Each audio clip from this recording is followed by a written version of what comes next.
ఇదే చంద్రబాబు నాయుడు గారికి చెప్తా ఉన్నా, ఇదే పోలీసులకు చెప్తా ఉన్నా. పోలీసులు ఎవరైతే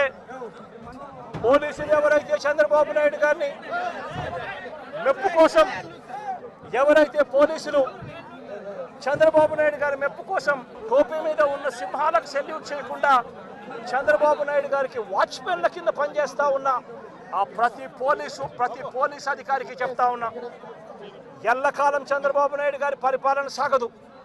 చంద్రబాబు నాయుడు గారి పరిపాలన త్వరలోనే వస్తుంది. ప్రతి పోలీస్ అధికారికి కూడా చెప్తా ఉన్నా, మీ బట్టలు తీస్తామని చెప్పి ప్రతి పోలీస్ అధికారికి చెప్తా ఉన్నా. మీ యూనిఫామ్ తీస్తాం, చట్టం మిమ్మల్ని నిలబెడతాం, దోషులుగా మిమ్మల్ని నిలబెట్టి మీ యూనిఫామ్ తీయించి మీకు ఉద్యోగాలు లేకుండా చేస్తామని కూడా ఈ సందర్భంగా ఇప్పటికైనా చెప్తా ఉన్నా. ప్రతి పోలీస్ అధికారిలో కూడా మార్పు తెచ్చుకోండి. ఎల్లకాలం ఇదే పరిపాలన సాగదు. మీరు చేసిన ప్రతి పనికి కూడా వడ్డీతో సహా లెక్కేసి మిమ్మల్ని దోషులుగా నిలబెట్టి మీతో కక్కిచ్చే కార్యక్రమం ఖచ్చితంగా చేస్తామని చెప్పి కూడా ఈ సందర్భంగా ప్రతి పోలీస్ అధికారికి కూడా చెప్తా ఉన్నాం. గౌరవనీయులైన మాజీ ముఖ్యమంత్రి శ్రీ వైఎస్ జగన్ గారికి రామగిరి ఎస్ఐ జి సుధాకర్ యాదవ్ అను నేను విన్నవించుకుంటున్న విన్నపం ఏమనగా, మీరు విమర్శించినట్టుగా, నీ స్టూడెంట్ విమర్శించినట్టుగా మేము ఏ తప్పు పనులు చేయలేదు. మీకు రామగిరి మండలంలో మొత్తం 10 ఎంపీటీసీలు ఉండగా అందులో 1 టీడీపీ, మిగిలిన 9 వైసీపీ. అయితే అకాల మరణం, మీ ఎంపీపీ గారు అకాల మరణం చెందడంతో మీ వైసీపీ ఎంపీటీసీలే కలిసి ఒక ఎంపీపీ గారిని ఎన్నుకున్నారు ఈ ఎలక్షన్ నోటిఫికేషన్ రాకముందు. అప్పుడు ఎటువంటి పోలీస్ బందోబస్తు కానీ ఎవరూ లేకపోయినా వారంతకు వారే ఎంపీటీఓ ఆఫీస్లో ఒకరిని సెలెక్ట్ చేసుకున్నారు. అయితే ఎలక్షన్ నోటిఫికేషన్ రావడంతో ఎంపీపీ ఎన్నిక అనివార్యమైంది. అందులో ఎవరు అయినా మీ వైసీపీ వాళ్ళే ఎంపీపీ అవుతారు. ఎందుకంటే ఇక్కడ ఎంపీపీ మహిళకు రిజర్వ్ చేయబడింది, టీడీపీకి ఒక ఎంపీటీసీ ఉంది. మీకు 9 ఉన్నాయి, 9లో ఒకరు అకాల మరణం చెందారు. మరి ఎలా వేరే వాళ్ళు ఎంపీపీ అవుతారు? ఖచ్చితంగా మీ వాళ్ళే కదా ఒకరు అవుతారు. దానికి ఎందుకు మీరు వారి కుటుంబ సభ్యులకు తెలియకుండా ఎక్కడికో తీసుకెళ్ళి చాలా సీక్రెట్గా దాచిపెట్టారు. సరే, దాచిపెట్టారు, పోలీస్ ప్రొటెక్షన్ అడిగారు. మా ఉన్నతాధికారుల ఆదేశాల మేరకు 200 మంది పోలీస్ బలగాలతో ఒక ఎస్పీ గారి పర్యవేక్షణలో 4 డిఎస్పీ స్థాయి అధికారులు, దాదాపు 10 మంది సిఐలు, 15 మంది ఎస్ఐలు బందోబస్తు నిర్వహించారు.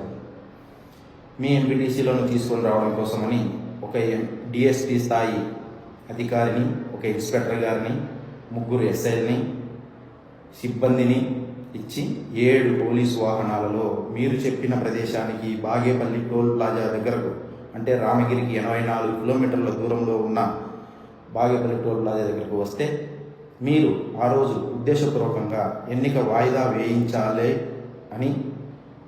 వేయాలనే ఉద్దేశంతో మీరు దాదాపు 11 గంటలకు వచ్చి 11 గంటల 21 నిమిషాలకు పోలీసులకు అప్పగించారు. మా పోలీసు వారు అక్కడి నుండి రామగిరికి వచ్చేలోపే ఎన్నికల అధికారి ఆ రోజు పోస్ట్ పోన్ చేశారు. తిరిగి మీ కోరిక మేరకే మా ఉన్నతాధికారుల ఆదేశాలపై వారిని రామగిరి నుంచి దాదాపు 45 కిలోమీటర్ల దూరంలో ఉన్న పెనుగొండ ఆఫీస్కి తీసుకొని వస్తే, ఎంఆర్ఓ ఆఫీస్కి, అక్కడ ఎంఆర్ఓ గారు వాళ్ళ పై అధికారులతోని సంప్రదింపులు చేయడానికి కాస్త ఆలస్యమైంది. దానికి మీ మాజీ ఎమ్మెల్యే గారు వచ్చి అక్కడ పోలీసు వారిని అమ్మనాబూతులు తిట్టి, పోలీసు వారిని తన వాహనంతో గుద్దడానికి ప్రయత్నించి గొడవ చేసి దాదాపు చాలా 70-80 మందిని వేసుకొని వచ్చి అక్కడ వీడియోలు చిత్రీకరించుకొని హీరో వేషాలు వేసి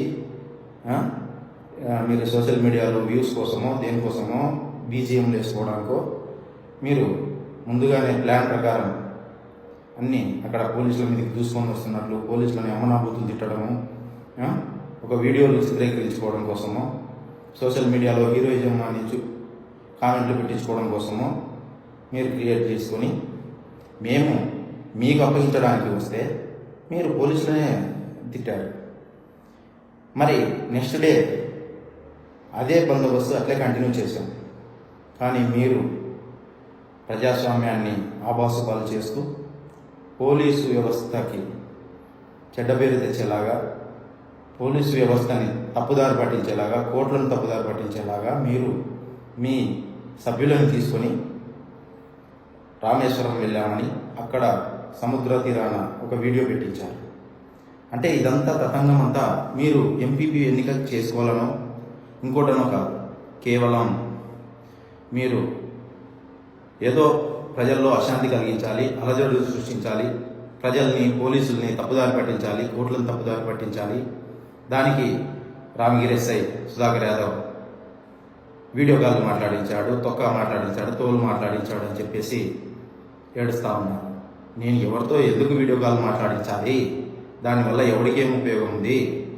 దానివల్ల నో యూజ్, ఎవరికి ఉపయోగం లేదు. ఎవడైనా అందులో మిగిలిన 8 మంది ఎంపీటీసీలలోనే ఒకరు, వైసీపీ ఎంపీటీసీలోనే ఒకరు ఎంపీపీ అవుతారు. ఆ విషయం మీకు తెలుసు. కానీ అనవసరమైన మీ రాజకీయ భవిష్యత్తు కోసం చేశారో దేనికోసం చేశారో నాకు తెలియదు. కానీ ఇది మాత్రం తప్పు, ప్రజల్ని తప్పుదారి